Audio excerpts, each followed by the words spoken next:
Hello everyone. Let's start second session of lesson number 12, reproduction in plants. Okay.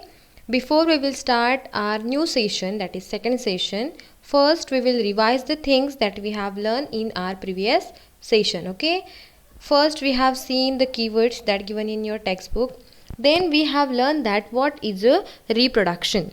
So the process when the parents are produces the offspring, so that process is known as reproduction, correct? And that offsprings are having the same characteristics as their parents. Then we have learned that there are two modes of reproduction, that are asexual and asexual, correct? There are two types of reproduction, that is asexual and sexual. Asexual means what? There is a growth of new plant from the vegetative parts, means there is no seed formation. And in sexual means the new plant is there, but that through reproductive part. And in this sexual reproduction, fruits and seeds are formed. Okay. So here that we have mentioned that vegetative parts, then reproductive parts. So what are that? Okay, first see the asexual reproduction, sexual production. See the vegetative parts and reproductive parts. So roots, stems and leaves are called as the vegetative parts as they important or play a major role in the life cycle of plant. And reproductive part mean your flowers and fruits. Okay. Then we have learned three main definition: shoot, node and vegetative bud. So shoot means what? The young plant, it is called as a shoot. Then node, from where the leaf arises, so that part of the stem is known as a node. Then vegetative buds, okay, the buds that are capable of developing into shoots. Okay, so you can see here the shoot system and root system that given in the diagram. Okay, then we have learned that in asexual reproduction again there are subtypes. Okay, vegetative propagation, budding, then fragmentation and spore formation. In first session we have learned about vegetative propagation. Okay, vegetative propagation means what? Reproduction through vegetative parts of the plant. First we have learned that vegetative propagation by roots. Okay, so the examples are sweet potato and dahlia. Okay, so what we are actually doing, we are using the tuberous roots to grow a new plant. Okay, then we have learned the vegetative propagation by stem. So there are again two types, that stem tubers and the runners. So say stem tubers means what? As we have learned the tuberous roots, the swollen roots, as there are the tuberous stems. Okay, means see the example, that is potato, where the eyes are there, where the buds are there, we cut that piece of that potato, sown in the soil, and then there is a growth of new potato plant. Then the runners, that also related to the stem. Okay, so runners means what? The modified stems which are actually parallel to the ground, and the examples are strawberries. Then we have learned the vegetative propagation by leaves, in which we have learned about the bryophyllum. Okay, in the leaf, okay, the leaf of that bryophyllum contain buds. Okay, as there are the eyes on the potato, same there are the buds present on that bryophyllum leaf. So from that leaf, from that buds, okay, there is a development of new plant. Understood? So we have completed our revision. Now from this slide, the new points are there, that is artificial means of vegetative propagation. First, whatever propagation we have learned, that occurs naturally. Correct, means yes, we have to do something, but there are some artificial means are there, or artificial ways are there, that we can use for the growth of new plant. Means we are using roots, stems and leaves. Okay, artificial means what? Only we are doing in that, means we are responsible for that. So first technique is there. Okay, not a process. First technique, that is cutting. Plant such as rose, then cactus or bougainvillea can be propagated through cuttings from their stem. Maybe you have seen that in your garden. Okay, maybe your parents have done that. We are cutting that rose plant and then sown in a soil. Okay, when we have to cut that plant, we have to cut in a slanting position. Do you know the slanting line? Okay, in that shape we have to cut that stem, put it in the soil, then the plant will grow. Okay, so when one end of a cutting of these plants is buried in soil, it develops into shoots and roots and then grows into a new plant. Okay, the example is given, that is roses. With that, the cactus or the bougainvillea plants also we can do. You can do also this activity if you are having the rose plant. Okay,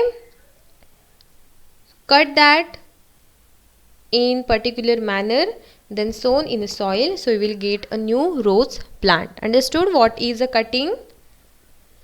Then grafting is there. Now grafting means what? So in this method, a plant that is fast growing or resistant to disease is taken as a base plant. Okay, and it is called a stalk. Okay, the base plant you can see here, which is in the soil, so that part is known as a stalk. Understood? A stem cutting, which is a graft from another plant of good variety, is inserted on the stem of the stalk through a small incision. Okay, means what? The graft and the stalk are firmly bound together. So in a few weeks, the tissue of the stalk and the graft fuse together. Then the stalk provide the root system, okay, and the lower part of the new plant. Then the stem cutting becomes the upper part of the graft plant and provides the stem, flowers and fruits. So grafting is commonly used for propagating fruit trees and shrubs. Means actually what we are doing, we are combining two different parts of different plants. Are you getting the points? Means you can see here the stalk and the graft. Okay, we are combining that, wrapped and wax. You can see here, wrapped and wax. Then there is a formation of new plants. So you can see here a note. Sometimes two plants are joined together so that both of them can provide the desired characteristic to the new plant. Correct? One plant remains rooted in the ground. Means we are not cutted this plant. So whatever the plant remain in the ground, it is known as a stalk. Okay, and it provides the essential nutrients and water while the other plant stem is attached to it, and in this way a new plant develops. For example, apples. Okay, as we have said that the fruit trees are normally propagating like this way. Understood? The new plant that we are inserting, it is a graft and the base plant is a stalk. Okay, don't confuse new plant, graft and base plant, stalk. Understood the grafting? Now see the advantages of vegetative propagation, that why the vegetative propagation is a convenient way to grow a new plant. So what is actually happening in vegetative propagation? We are using the vegetative parts of the plant, that is your roots, leaves and stem. So what is happening? The plants that are produced with the vegetative propagation grow faster than those that are produced with sexual reproduction. Means the rate of that growth is more in this kind of plants. Then the plants that reproduce with the vegetative reproduction have fruits and flowers ahead of time. Means before a particular time we will get the fruits and flowers from the vegetative propagation. Understood?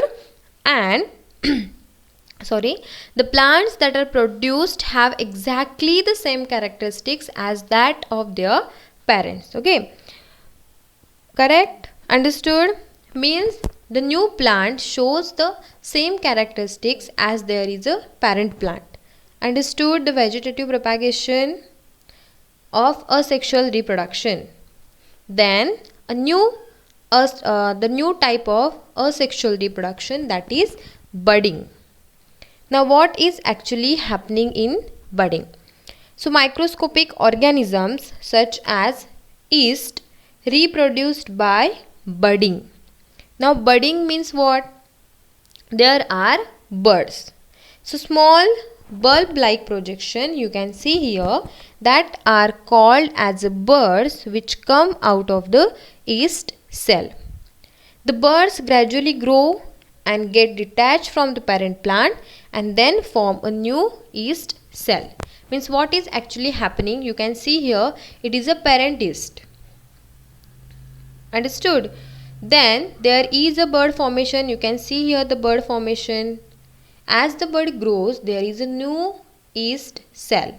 Then these cells are separated, okay, and then again there is a formation of new yeast cell. So this process is known as a budding process. Understood what is a budding? Understood? A small point is there. You can see here yeast is an organism that contains a single cell. Okay, it is a unicellular and it is a fungi, not a plant. Actually, the title name is reproduction in plants, but budding is a type of reproduction. That's why we are learning that. Understood? Okay, so yeast is not a plant, it's actually a fungi. So it can propagate every few years if the proper amount of nutrients are available to it. Okay, as we are getting a favorable condition, like if we are getting the proper food, then shelter, then all nutrients, all the things that required by the human being, if we are getting that, we will grow properly. The growth is good. Same happen with the yeast. If the yeast cells are getting the favorable condition, so in that there is a production of small bulb-like projection which is known as a bud. Then the bud grows gradually as there is a growth of human beings, the growth of bud, and after particular time, means after maturity, the bud separate out from the parent yeast and the new cell then grow and produces more cells. So that growing or the growth of that cells is continue. Okay, sometimes a chain of bud is formed which leads to the production of large number of yeast altogether. Means these are the separated yeast. Again, if there is a chain form, means the number of yeast cells is more. Understood what is the budding? A simple points are there. Okay, simple points are there. Please learn properly. Watch the session carefully. Okay, write down the notes. If the question is there, write a note on budding. Draw this diagram. From the diagram, write down your notes. You will get your full marks. Okay, whenever if a brief question is there and if you have the diagram, please draw that diagram. So that is your effective answer if you are writing your answer with diagram. Okay, understood? Budding. Next is fragmentation. Now fragmentation means what? Have you seen the green patches that float in the ponds or freshwater puddles are there? Have you seen the green color? Something is floating on the pond or puddles. Yes, so these are known as algae. Means they do not have the specialized parts such as leaves, stem or flowers. Still there is a reproduction, that is asexual reproduction. Means these plants, like living things, multiply or reproduce by fragmentation. Means algae like Spirogyra, they are also reproduce their offsprings by the fragmentation. So you can see here a diagram. So Spirogyra is a common freshwater alga. Okay, it grows as a fine strand. So you can see here. So it is a microscopic structure of Spirogyra. Okay, when you will come to school, we have the slides of yeast. Then means many microscopic organisms we have. Okay, whenever you will come to lab, I will show you that. So this is the structure of Spirogyra. When conditions are ideal or the enough nutrients that are available in the water, then what is happening? The alga, means the Spirogyra, breaks into the fragments. As we are cutting the onion or potato, okay, we are doing the fragmentation. Okay, we are doing the parts of that things. So that parts means that we are doing the fragments, and that's why the process or the type of asexual reproduction is fragmentation. Okay, means the fragments are there and each fragment grows into a new organism. Means see, this is your whole Spirogyra that fragmented into two. This Spirogyra will grow as a new organism. This also new organism. So like that there is a fragmentation in Spirogyra. Okay, Spirogyra is actually the example of algae. Understood? Now last, that is spore formation. Now what is the spore formation? Have you seen that the structure, the thread like structure that grow on the moist bread? Have you seen that? Yes, that actually a mold. Okay. See, some fungi such as bread molds propagate by the spore formation. Spore formation means what? So you can see here, maybe you have seen that this kind of things on the bread or on the bhakri, roti and all. If we are keeping that food in a moist condition for 4 and 5 days, okay, that is related to the spoilage of food. So the spores are tiny spherical unicellular bodies protected by a thick wall to withstand unfavorable conditions. Means when the conditions are favorable, these spores germinates into new individuals.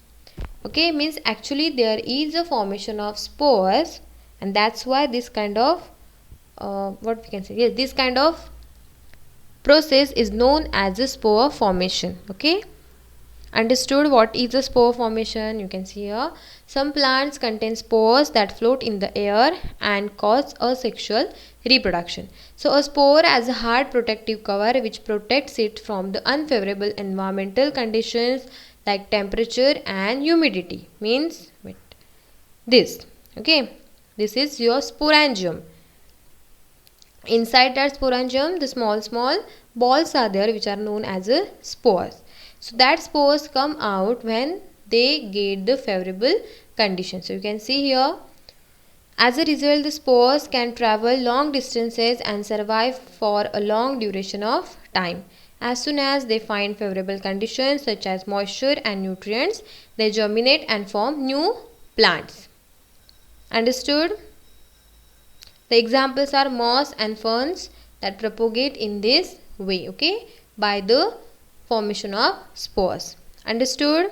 So here we have completed our second session, in which we have learned about the different types of asexual reproduction. In first session we have learned one type of asexual reproduction, that is vegetative propagation. Then in this session we have learned the small types that are budding, fragmentation and spore formation. Maybe with the help of diagram you can write your own notes. How many times I have told that don't copy the notes as it is from my slide or from the textbook. Okay, understand all the things, all the concepts, keep in mind, and then write down your own points. So that will easy to remember in exam. Means you don't want to do ratta and all. Okay, so like that we have completed our second session, as well as we have completed asexual reproduction. Now in next session we will start the sexual reproduction in plants, okay, in which we will see the parts of the plant that are flowers and fruits. Okay, still write down all the notes that related to the asexual reproduction. If you have any doubt, okay, don't forget to ask me, clear your doubts and be prepared for your exam. Okay, still stay home, stay safe, and thank you.